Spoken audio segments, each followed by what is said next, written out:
आज हम बात करने वाले हैं ग्लोबल हंगर इंडेक्स के बारे में। क्या भारत में खाली हुई?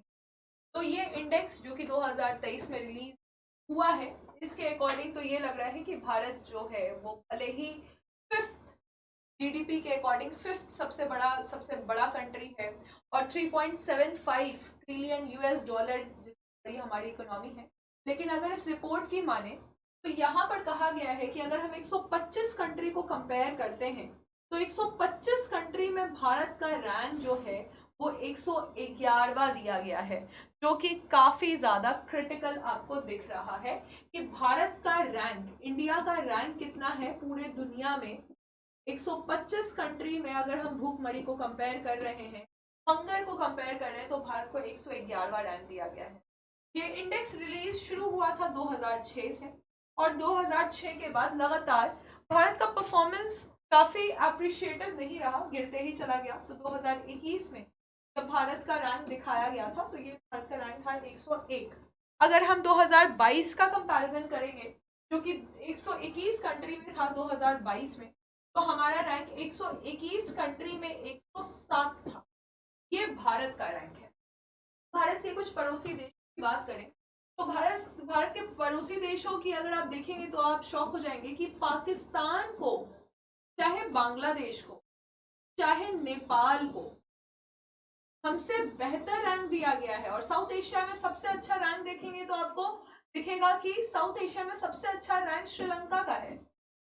तो इनके रैंक्स को अगर हम ध्यान से देखेंगे तो आपको पता चलेगा कि श्रीलंका का रैंक है 60, नेपाल का रैंक है 69, बांग्लादेश को जो रैंक दिया गया है वो है 81 और पाकिस्तान को रैंक दिया गया है 102। यानी कि साउथ एशिया में सिर्फ एक अफगानिस्तान है जिसका रैंक यहाँ पर 114 है, और सहारा, जो अफ्रीका के सहारा के जो साउथ में कंट्रीज हैं, उनके रैंक हमसे खराब है। बाकी सब के रैंक, हमारे पड़ोसी देशों के रैंक हमसे बेहतर है। भारत का अगर स्कोर देखा जाए, भारत का ओवरऑल स्कोर देखा जाए तो भारत का ओवरऑल स्कोर कितना है? तो भारत का ओवरऑल स्कोर जो यहाँ पे दिया गया है वो है करीबन 28.7। तो भारत को 28.7 स्कोर दिया गया है इस भूखमरी का इंडेक्स यानी ग्लोबल हंगर इंडेक्स।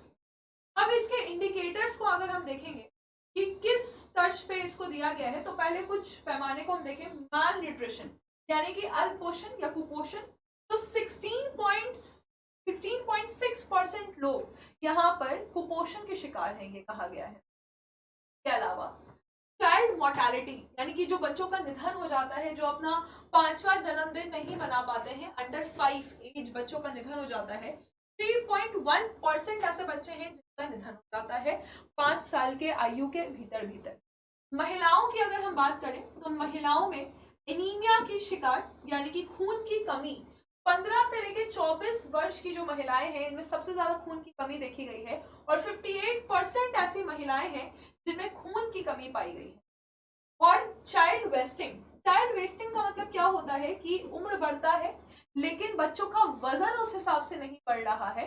तो चाइल्ड वेस्टिंग के शिकार 18.7% ऐसे बच्चे हैं जो चाइल्ड वेस्टिंग के शिकार हैं। तो ये जो पूरा रिपोर्ट तैयार किया गया है ये एनजीओ के द्वारा तैयार किया गया है। ये दो एनजीओ है, एक एनजीओ आयरलैंड का है और दूसरा एनजीओ जो है वो जर्मनी का ये एनजीओ है। इन दोनों एनजीओ ने इस रिपोर्ट को तैयार किया है। कंसर्न वाइल्ड लाइफ इसका नाम है, कंसर्न वर्ल्ड वाइड इसका नाम है और इसने इस रिपोर्ट को तैयार किया है।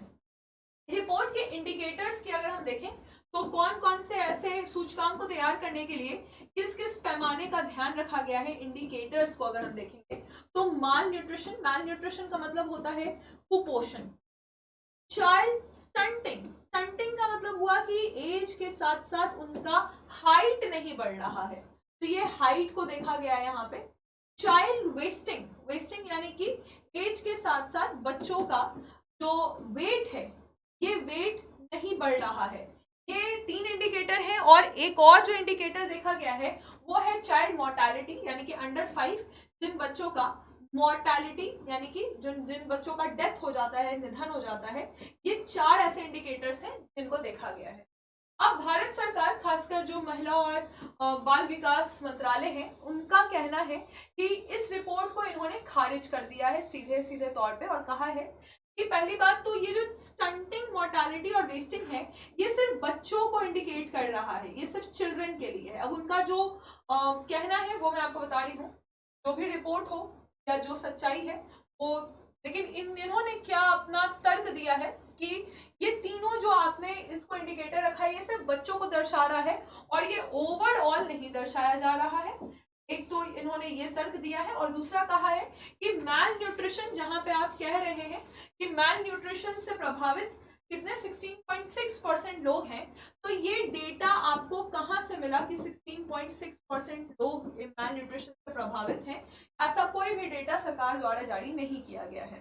साथ ही साथ इन्होंने कहा है कि ये जो पूरा रिपोर्ट है वो ओपिनियन बेस्ड रिपोर्ट है, यानी कि ये राय, एक राय पे जो एक्सपर्ट्स बैठते हैं उनके राय पे कायम किया गया है, और इसमें कोई ग्राउंड रियलिटी नहीं है, यानी कि ग्राउंड पे कोई भी काम इसमें नहीं किया गया है, ये इनका कहना है। ये रिपोर्ट रिलीज हो चुकी है। भारत का पोजीशन आप समझ चुके हैं, भारत को कौन सा पोजीशन दिया गया है। 2021 में 101, 2022 में 107 और अब 125 कंट्री में हमारा रैंक 111वां रैंक हमें दिया गया है ग्लोबल 100 इंडेक्स। तो ये रिपोर्ट रिलीज हुई है, कैसी लगी जानकारी बताएंगे।